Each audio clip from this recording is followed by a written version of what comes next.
In an epic clash for dominance, the United States has fractured into 50 independent countries, each ready to fight for supremacy with no alliances to lean on. It's a pure test of strength, strategy, and willpower, but in the end, only one state can claim victory. Texas, the Lone Star Titan. When it comes to sheer power, few can rival Texas. The Lone Star State is home to an overwhelming military force with over 166,000 military personnel, including more than 104,000 Army members. A substantial portion of this force is the National Guard, with 19,000 soldiers stationed at 117 armories across 102 communities. But that's just the beginning. The state's coastline is fiercely guarded by over 13,000 Navy and Coast Guard units, while 42,000 Air Force personnel add to Texas's already formidable military presence. The strategy? Defend and conquer. Texas focuses on defending its borders with the National Guard and Navy, while sending its Army and Air Force on the offensive. Texas's geography makes it an even more formidable foe. The Guadalupe Mountains to the west provide natural defense, while the Chihuahuan Desert offers a harsh terrain for any would-be invaders. Plus, with 20,309,000,000 barrels of crude oil fueling its military machines, Texas is well equipped for a long-term campaign. What truly sets Texas apart, though, is its citizens. With over 1 million registered firearms, Texas boasts the most armed populace in the U.S., outnumbering the second-place state Florida by nearly double. Adding fuel to the fire, 33% of Texans support the state's secession, further cementing Texas as a fierce contender for dominance. Texas's first move, overpowering New Mexico. Texas wastes no time in making its first move, setting its sights on the neighboring New Mexico. Militarily, New Mexico stands no chance. With only 17,000 soldiers, including just 3,500 Army and Marines, Texas's overwhelming ground forces quickly crush any resistance. Though New Mexico's Air Force of around 14,000 personnel might pose a brief challenge, it's no match for Texas's superior aerial power. Texas's military might, paired with its strategic desert terrain, makes this a one-sided affair, and New Mexico falls without much of a fight. The battle with Oklahoma, a stubborn standoff. And next up is Oklahoma, a state far smaller than its southern neighbor, but not without its tricks. Despite Oklahoma's 21,000 soldiers, the odds are still heavily stacked in Texas's favor. However, Oklahoma attempts to use its red beds, plains, and high plains to funnel Texas's forces into vulnerable positions, hoping for a strategic victory through Air Force bombing runs. But even with its 10,000 Air Force personnel, Oklahoma is no match for Texas's overwhelming military strength. The Arbuckle Mountains may force Texas to approach from the southwest, but Oklahoma's tactics ultimately fail, and Texas moves on to the next stage of its conquest. Southeast conquest, Arkansas, Louisiana, and Mississippi fall. Texas's rampage continues to the southeast, targeting Arkansas, Louisiana, and Mississippi. First up, Arkansas, with only 8,000 soldiers, stands no chance against Texas's military, which outnumbers it by a staggering 13-1. Next, Louisiana offers a more formidable challenge with 30,000 soldiers, but Texas's superior Navy and Coast Guard, numbering over 13,000, make short work of Louisiana's defenses. Finally, Mississippi presents a thornier problem with 25,000 military personnel, including a large navy.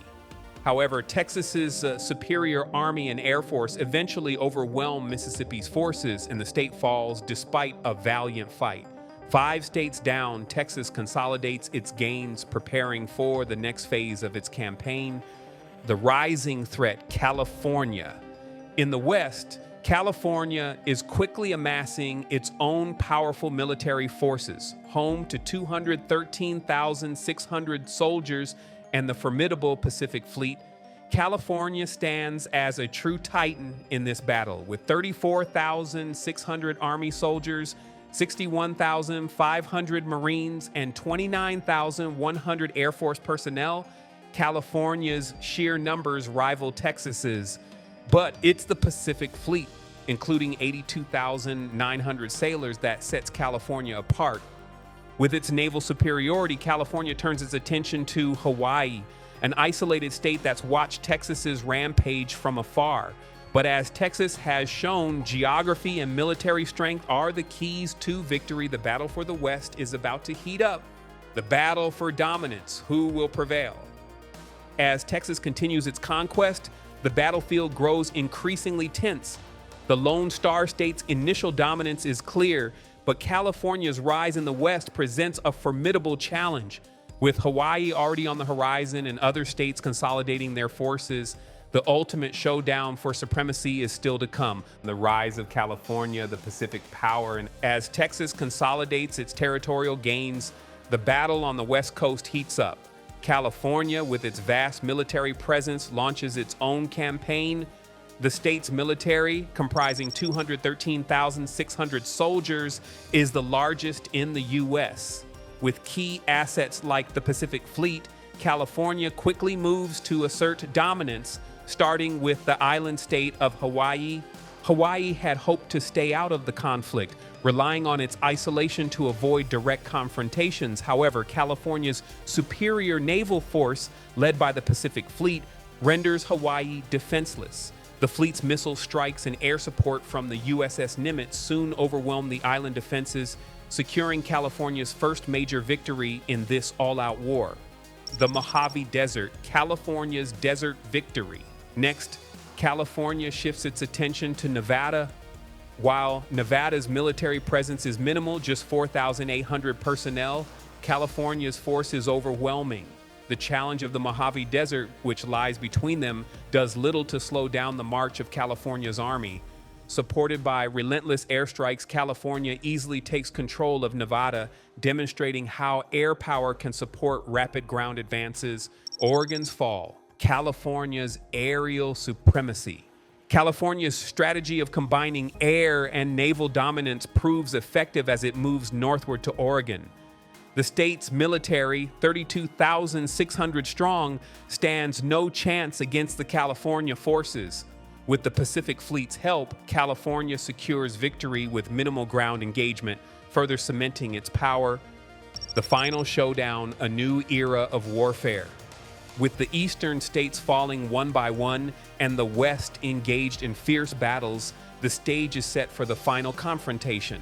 The states are now locked in a deadly race to secure control and dominance. As the tide of battle shifts, alliances are broken and the true cost of war becomes apparent. Only one can emerge victorious in this brutal clash for supremacy. The ultimate battle is yet to come, but the fate of the United States, split into factions, hangs in the balance. Alaska's strategic impasse. With only 9 military bases and limited personnel, Alaska presents an invincible target for any ground assault. Any attempt to attack would necessitate passing through neutral Canada. However, Texas's newly acquired Pacific Fleet will eventually play a crucial role in countering Alaska's resistance.